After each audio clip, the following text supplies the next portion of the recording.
За утре е планирано пуштање на водата од Оризарска река и од Брегалница во нивите од двете страни на речните корита, а за во среда за фаќање и пуштање на водата од Остојница во атарот на општина Виница.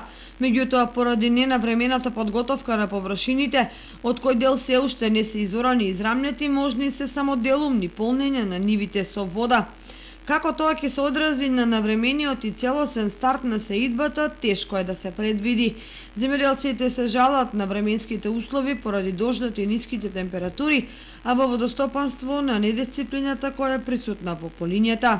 Во меѓувреме, во деновите на викендот започна полнењето на нивите во Кочанско со вода од Кочанска река, на кој поедини земјоделци започнаа со сеидба. Земјоделците се жалат дека нема кој да стави ред во наводнувањето, па на терен едни ниви се полнат, други се одминуваат со водата, што создава нервози. Пушти се водата, ама нема ред.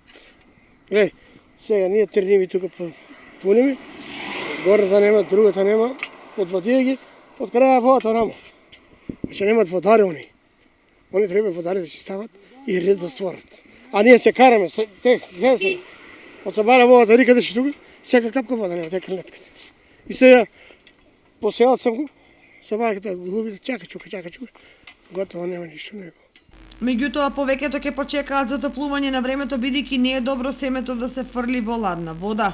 Поради високите цени на семенскиот материјал, дел од земјоделците ќе употребат меркантил, иако се свесни дека тоа негативно ќе се одрази врз приносот. Ѓубриња скапи, 1650 динара една врекичка. Со ѓубре, фрлимо ѓубре.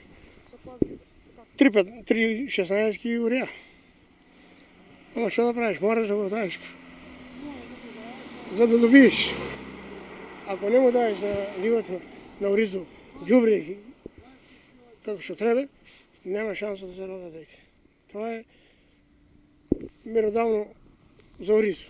Од водостопанство Брегалница најавуваат дека се прават напори водата од акумулацијата Калиманци наместо поправо мајските празници да се пушти пред крајот на април, со цел порана сеидба која значи и порана жетва. Дали до тоа ќе дојде, зависи пред се од подготвеноста на полињата. Инаку во Кочанско, Зорновско и Чешиново Облешевско по Дорис пролетва ќе бидат посејани околу 3500 хектари, а на ниво на производствен регион вкупните површини ќе надменат 4000 хектари.